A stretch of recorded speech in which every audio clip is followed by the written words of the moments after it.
Once upon a time, in a quiet mountain village cloaked in mist, there lived a boy named Aiden. He was neither rich nor powerful. He didn't have the sharpest mind nor the strongest body, but what he lacked in those, he made up for with something else, something that the world had always overlooked. From a young age, Aiden was told he'd never make it. His voice was too soft, his dreams too big.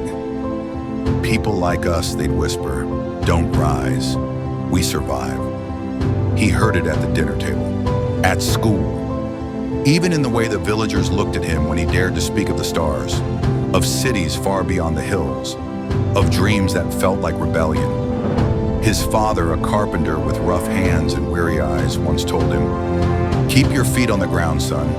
The sky was never meant for us." But Aiden, he didn't believe that. Every night he'd climb the old oak tree at the edge of the village, the highest place he could find.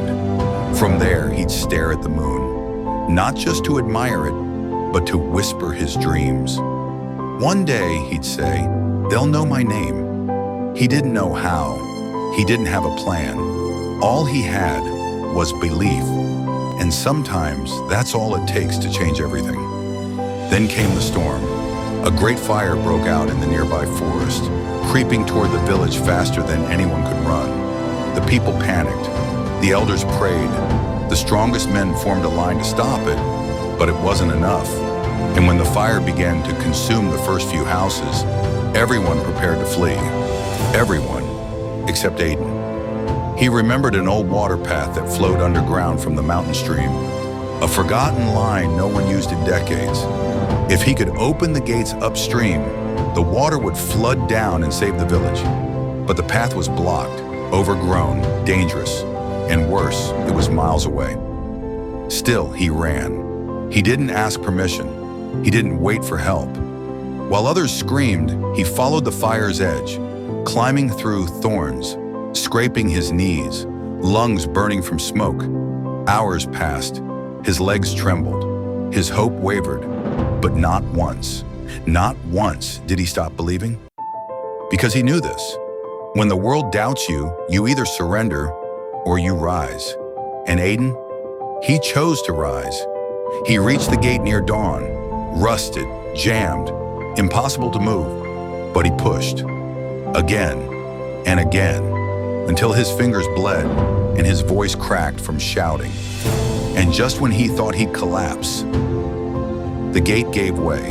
A rush of water thundered through the forgotten path, roaring down the mountainside like a silver dragon. It flooded into the fire's path, dousing flames, saving homes, sparing lives. Aiden collapsed in the mud, soaked and broken, but smiling. When he returned, the village was in awe. The same people who once told him to quiet his voice now stood in silence. The same ones who mocked his dreams now bowed their heads in respect. His father? He wept, not out of shame, but pride.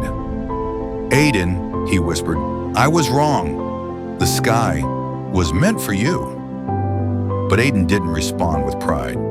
He looked back at the mountain, at the path he had taken, and simply said, "It was never about the sky. It was about believing I could climb." Years passed, and the boy who once whispered dreams to the stars became a legend told by firelight. Not because he had strength or wealth, but because he had belief. Unshakable, unbreakable. And that belief, it changed everything. So if you ever feel like you're too small, too ordinary, too forgotten, remember this. Belief is not about what others see in you. It's about what you see in yourself when no one else does. Aiden didn't wait for permission. He didn't wait to be chosen. He chose himself. And now, it's your turn. Because in the end, it's not the size of your voice, your muscles, or your past that shapes your future. It's the size of your belief.